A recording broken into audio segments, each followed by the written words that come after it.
হবে আমার নরকের চেয়ে অধিক যন্ত্রণাময়, দুঃখময়। এই 100 মূর্খ নিয়ে স্বর্গে না গিয়ে আমি যদি 5 জন পণ্ডিত নিয়ে অর্থাৎ সাধু নিয়ে যদি পাতালেও থেকে যাই, তাহলে ওই পাতালি হবে আমার স্বর্গের চেয়ে অধিক সুখময় জীবনের দিনগুলি। কেন? জীবনে আর কিছু ভাগ্যে হোক বা না হোক, যতদিন আমি বেঁচে থাকবো ততদিন তো সাধু সঙ্গ করতে করতে তো জীবনের দিনগুলি আমি কাটিয়ে দিতে পারবো। হরি বল, হরি বল। এই সাধু সঙ্গ করতে করতে জীবনের দিনগুলি যদি কেটে যায়, এর চেয়ে বড় সুখ আমার আর প্রয়োজন নেই। রাজা ভগবানকে বললেন, প্রভু হে, চাই না আমি স্বর্গের সুখ, আমি স্বর্গে যেতে চাই না, আমি 5 জন সাধু নিয়ে আমি পাতালেই থাকতে চাই। এই হলো বলি রাজার সেই যজ্ঞস্থলীর ঘটনা। তা যখনই মা শচী দেবী গৌর চরণে ওই যে নূপুর পরিয়ে দিল, নূপুরের ওই কথাটা মনে পড়েছে।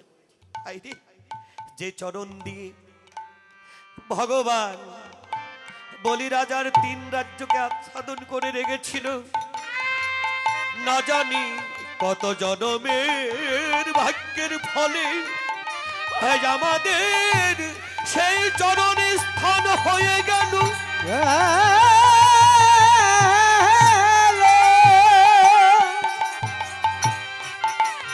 কত জনমের ভাগ্যের ফলে সেই চরণে আমাদের স্থান হয়েছে। এই ভাবনায় নূপুরের অন্তরে আনন্দ, আনন্দে নূপুর বেজে উঠেছে। এদিকে চরণে নূপুর দিল সর্বাঙ্গে চন্দন,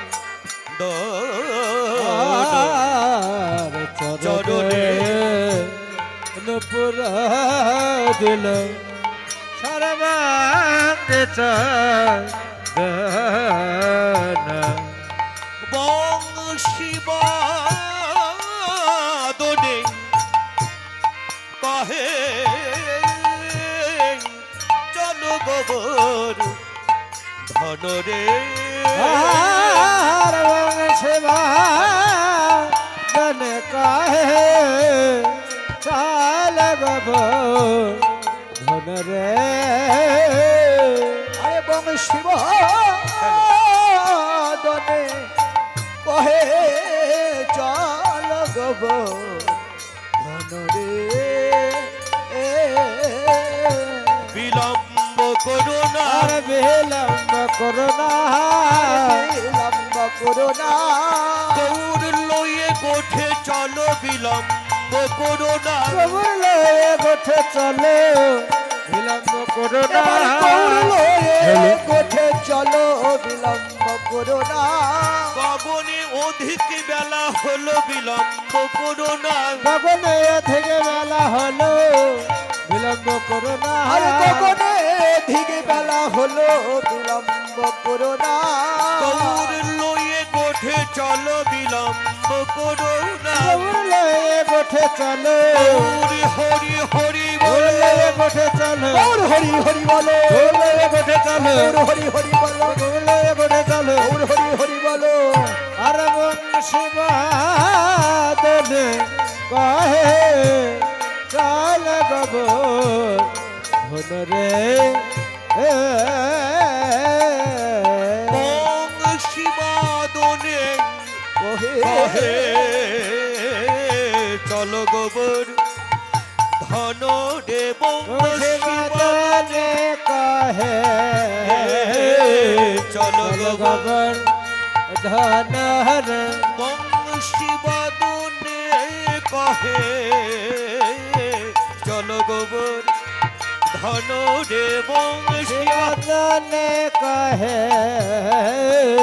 চল গোবর ধন রে। বংশী বাদনে কহে চলো গোবর ধন, বংশী বাদনে কহে চল গোবর ধন রে। বংশী বাদনে কহে হরি বল বেশ হরে কৃষ্ণ পদকর্তা হরি বল যার নাম বংশী বদল, মা যখন গৌরীকে সাজিয়ে দিল, সাজসজ্জা দর্শন করে ভক্তদেরকে ডেকে বললেন, হে হরি বল। ভক্তগণ, আর বিলম্ব করো না, গগনে অনেক বেলা হয়ে গেছে। আর যার যাহা কাজে বাঁচা কর্ম নদিয়া, আমি আর কি বলিব দেখো বিচারিয়া। কুন্দলতা ডাকি কথা কহে যশোমতী, ওই রাধারে আনো হে বাছা করিয়া সঙ্গতি।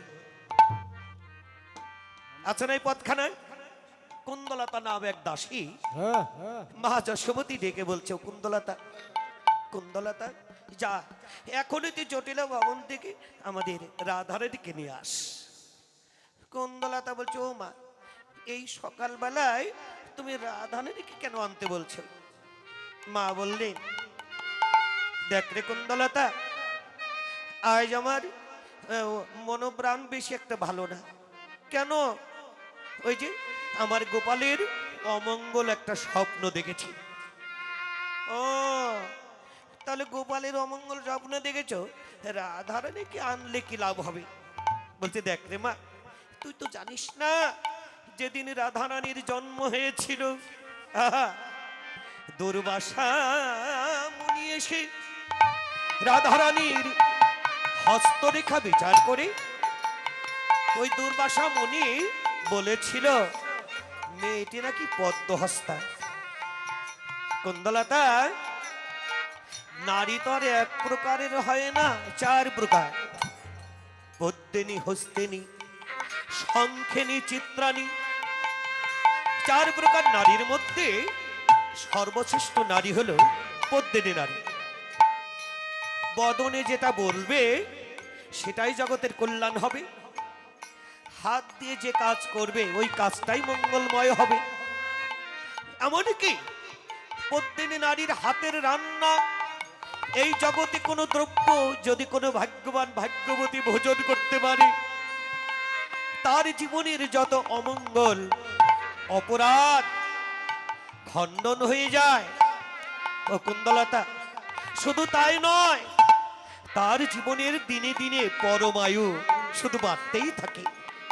এই জন্য আমি তো গোপালের অমঙ্গল স্বপ্ন দেখেছি, ওই পদ্মিনী নারীর হাত দিয়ে আমি গোপাল সেবা দ্রব্যাদি রন্ধন করে গোপালকে সেবা করাবো, যাতে গোপালের কোনো অমঙ্গল আর না থাকে।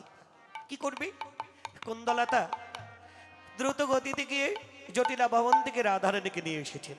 রাধারানী এসে পরম আনন্দে রন্ধনশালায় প্রবেশ করে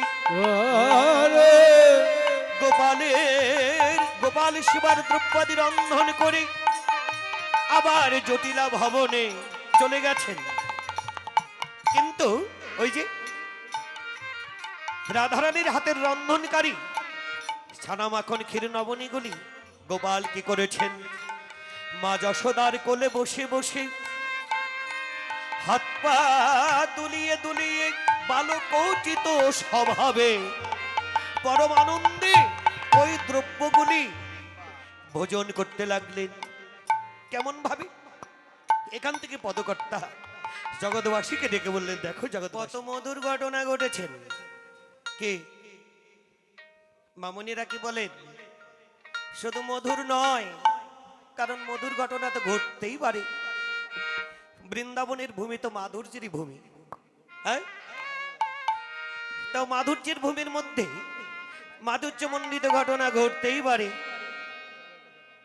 আবার এই মাধুর্যের মধ্যে একটা আশ্চর্য ঘটনাও কিন্তু ঘটেছে। আস্তে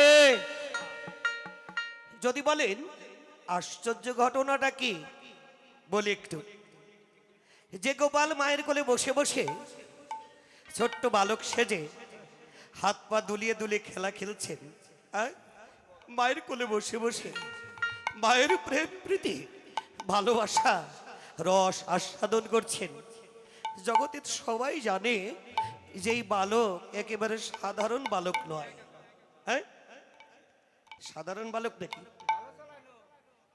যিনি অসাধারণ যাকে মাপা যায় না, যাকে নির্ণয় করা যায় না, যিনি অনন্ত করে বিশ্ব ব্রহ্মাণ্ডের কর্তা, জগৎ পালক, হ্যাঁ, বৃন্দাবনে সামান্য একজন গোয়ালিনীর কোলে সেজেছে ছোট্ট বালক।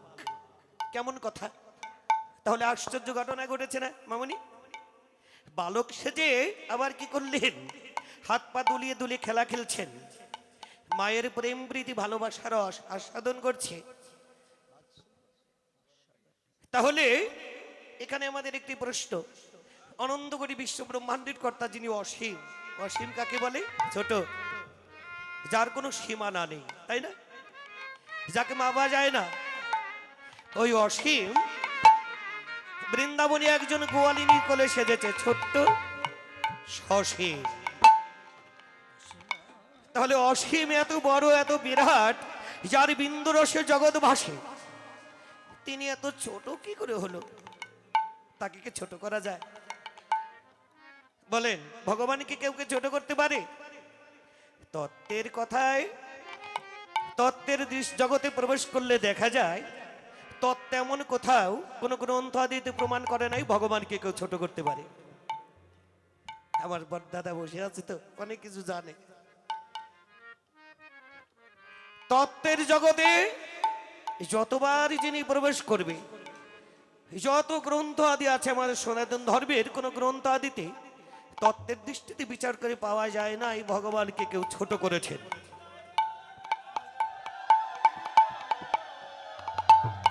আবার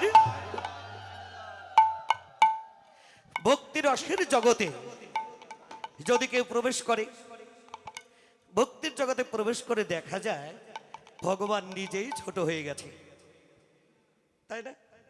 ভগবান নিজেই ছোট হয়ে যায়। কার কাছে? যার টাকা পয়সা বেশি, অর্থ সম্পদ বেশি, তার কাছে ছোট হয় না, হয় না। যিনি অনেক পাণ্ডিত্য অর্জন করেছেন, বড় পণ্ডিত, এত কিছু নেই, এমন কিছু নেই যে তিনি না জানেন, সেই পণ্ডিতের কাছে ভগবান ছোট হয় না, না। একমাত্র তাদের কাছেই ভগবান ছোট হয়ে যায় গো মা। কার কাছে? সময় থাকতে যারা গুরুদেবের চরণ আশ্রয় করে ভজনের বীজ বপন করে জীবন ভরে উঁচু মাথাটা ভক্তের চরণে নত করে যারা চলেছেন, ভক্তের চরণে নত করে চলতে চলতে ভক্তের পদধূলি গায়ে লাগিয়ে যাদের অন্তরে প্রেম ভক্তি কুসুম বিকশিত করতে পেরেছে, সে ভক্তির কাছে একমাত্র ভগবানের ভগবত্তা হারিয়ে যায়। একমাত্র ভক্তের ভক্তির কাছেই ভগবত্তা থাকে না।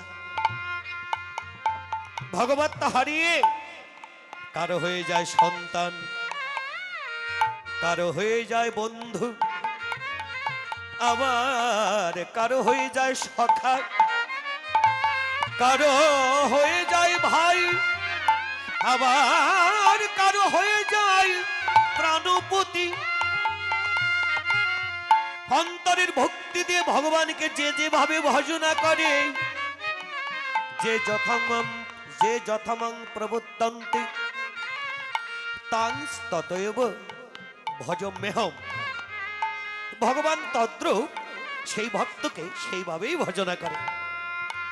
তেমনি করে অসীমের অসীমত্তা হারিয়ে হয়ে গেছে সসীম। কেন জানেন? ভক্তের প্রেম ভক্তি আস্বাদন করতে এসেছে তো, ভক্তের অন্তরের প্রেম ভক্তি রস আস্বাদন করতে গিয়ে ওখানে ওই ভক্তি সীমার মাঝে ওই অসীম একেবারে ধরা পড়ে গেছে। ধরা পড়ে অসীমের অসীমত্তা হারিয়ে অসীমাজি সসীম হয়েছে। অসীমাজি সসীম হয়েছে। দেখো দেখো তোমরা, অসীমাজি সসীম হয়েছে। অসীমাজি সসীম হয়েছে ভক্তের ভক্তি সীমার মাঝে ধরা পড়ে অসীমাজি সসীম হয়েছে ভক্তের ভক্তির সীমার মাঝে ধরা হরি পড়ে বল হরি বল অসীমাজি সসীম হয়েছে ভক্তের ভক্তি সীমার মাঝে ধরা পড়ে অসীমাজি সসীম ভক্তের হয়েছে ভক্তির সীমার মাঝে ধরা পড়ে শিবাজি সসীম হয়েছে সীমার মাঝে ধরা পড়ে সীমার মাঝে ধরা পড়ে শিবাজি সসীম হয়েছে অসীমাজি সসীম হয়েছে